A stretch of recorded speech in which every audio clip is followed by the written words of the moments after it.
So this unboxing is books out on May 26th. They are distributed by Penguin Random House, but I believe these books are from Candlewick Press. So let's take a look. Oh, so there's a good amount of packaging, and then it looks like there are 3 picture books. Oh, one of them got a little rip. That's a shame, but the cover is beautiful.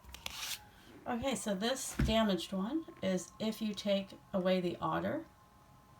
Oh no, I love otters. And it's by Susannah Burhman-Deever and illustrated by Matthew Trueman. And so this one might be about maybe endangered species. Like, I don't know if otters are actually endangered, but it's about, I guess, ecosystems and how important species are. And so this is the Pacific coast of North America. So my husband is actually from Monterey, California, and you can see sea otters there in the wild, like standing right by the Monterey Bay Aquarium, which is like one of our favorite places. And yeah, sea otters are just so, like, they're just so mesmerizing because they're so playful and interesting to watch that, yeah, it would be tragic if otters were no longer. And yeah, there's these really deep kelp forests. There's like a shelf. The ocean just drops off from a shelf from the edge of Monterey and makes it. That's what makes it such an amazing place to study marine biology. I just really love how these illustrations like immerse you into the ocean.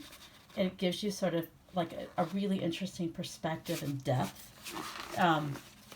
And the color scheme also is really beautiful, but there's just something that's really dramatic about each illustration spread. And then you have, you know, the story about what is going on, and then you have sort of sidebar facts. It's just a really great way to draw a reader into the drama of a nonfiction story. But I have to say, the illustration, the perspective, and the design, the page layout, whoever worked on this, the graphic designer and the illustrator, this team is really exceptional. I mean, this is just amazing. Like, the perspective, like, you know, it feels like, you know, the otter's like looking right at you, you know, like right, like, you know, right in your doorstep, like able to touch. And there's just, yeah, drama. I think this is part of the seaweed, right? Part of the kelp. Or maybe these are sea urchins. Oh, maybe this is the food. Yeah, I know sea urchins, they have that stone on their chest and then they use it to break open the sea urchins. Yeah, I think those are sea urchins. But I mean, honestly, like, if you didn't know that this story is nonfiction about sea urchins, it could also very well be, you know, sort of like an adventure story in outer space. There's just the way this was illustrated is really quite exceptional.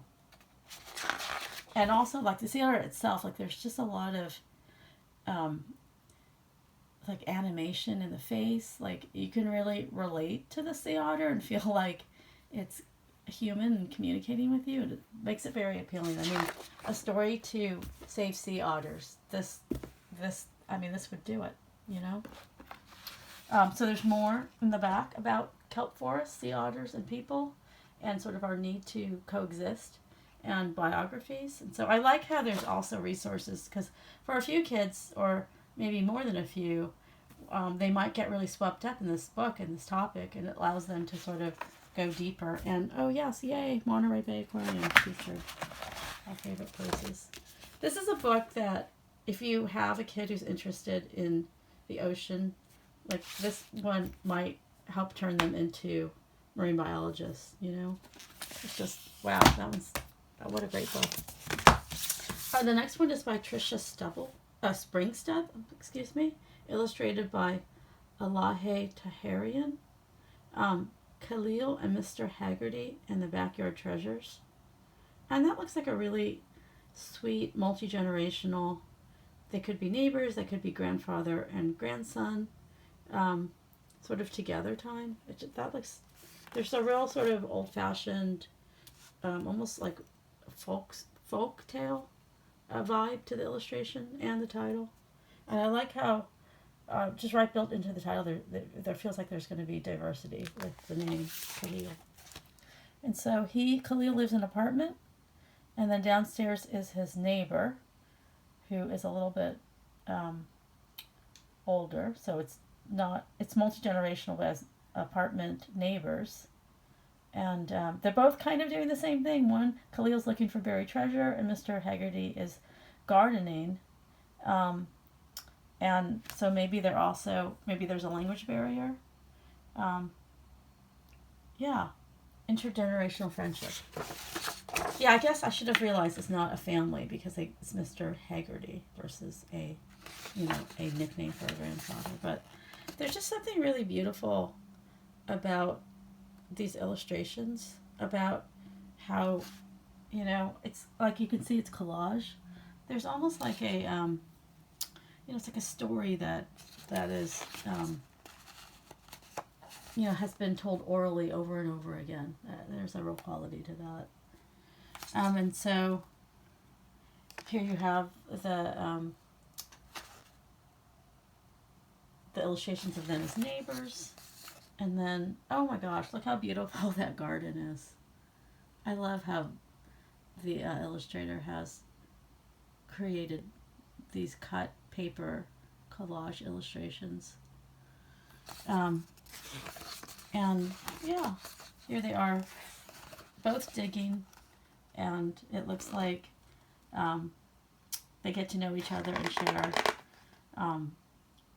a sweet treat, cake and milk. And yeah, it just looks very, very sweet. And in this age where, like not everyone has that intergenerational interaction, because maybe the grandparents live too far away or they passed away. I know my oldest, when we lived in the South End, there weren't a lot of older people, she was always like so sad that she didn't know her grandfathers because they had passed away like decades before she was born. And so I feel like everyone needs a grandparent figure in their life. It's just like a really enriching thing. Like, you're so lucky if you have grandparents who are alive, who are a part of your life. But if you don't, this is also a really sweet way to say you can get that relationship. You just have to sort of look around, and maybe it's right there. Maybe it's right there below, downstairs from you. And this last one is Ollie and Augustus by Gabriel Evans. And already there's sort of a humor built in because the dog, which looks almost like pug-like, is enormous compared to the little boy. And the little boy is just kind of appealing in that he looks a little bit like, oops, what happened? Bemused, like almost like, oops, I did something and look what happened. But I like the simplicity. Like, they really, sort of got a lot of drama in with not a lot of clutter. It's just like very simple, short title, and then sort of the illustration sort of sets you up with just, very minor amounts of actual subjects. And, oh, this font is really fun. Almost feels typewritery. And so anyway, it turns out this is Ollie, I think is the boy, and his dog is Augustus. And, oh, this is a book about going to school. So maybe Ollie's going to go to school for the first time. Maybe it's kindergarten, maybe it's preschool, and sort of the anxiety around that. So, there are a lot of back-to-school books, but this one is interesting because it's, they're kind of going at it from an oblique angle of this, like, well, how will my dog handle that? So Augustus is big. So maybe Augustus is not an actual pug, but a giant dog who looks like a pug. And so he and his dog are super close. His dog is giant. Like, not as giant as Clifford the Big Red Dog, but like almost, right?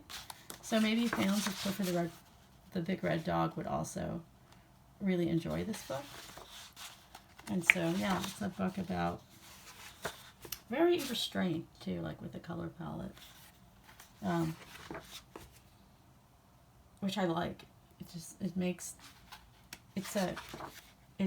kind of lets you focus on what the main element is with just a tiny bit of color. It almost has a real Eloise feel, you know, the illustrations. Yeah. And so the end notes are or the end papers are about, you know, their time, how close they are together.